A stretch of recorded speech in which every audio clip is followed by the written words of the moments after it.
If you do a Cyrex array test for food allergies, are the results forever? Or can your food allergies change?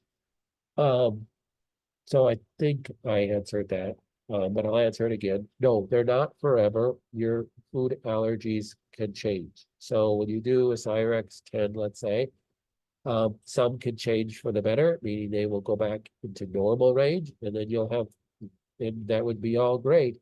But that's not just always the case, because when you change your diet, you might, okay, you eat less of what was positive on that test. Well, you have to eat more of something else.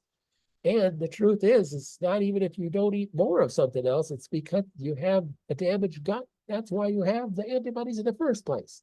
So it's going to take time to heal that damaged gut. So I do not ever recommend running a Cyrex 10, more than like every 6 months, because you got to work on healing your gut. So when you have a really bad test on that, it's not like, oh, you're just sensitive to all these foods, you can't eat anything for the rest of your life. No, no, no. It's just telling you that your gut is so damaged. You got to heal your gut.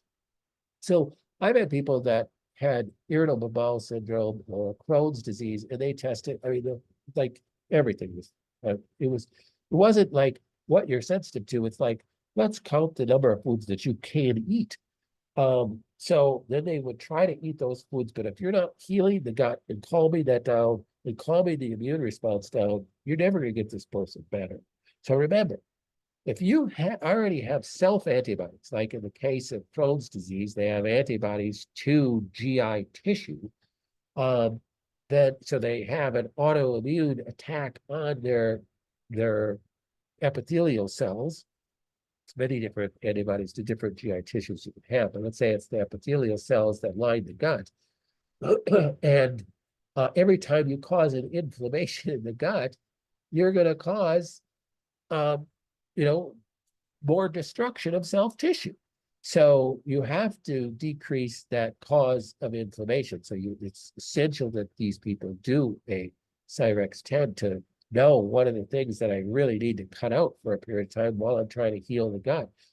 When you're dealing with autoimmune disease, if anybody has studied my course on that, you'll find out you have to find the triggers. And many times food is at least a trigger that you have to calm that down. So that will change over time.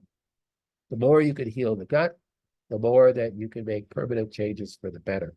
Now, some food antibodies and antibodies to certain peptides have been proven over the course of 20 years that these tests have been available that stick around longer, and that one of those is gluten.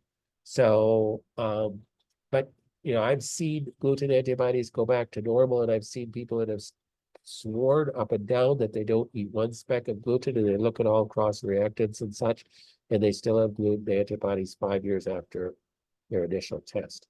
So, but it seems like other ones seem to dissipate quite quickly. So, that's the good news.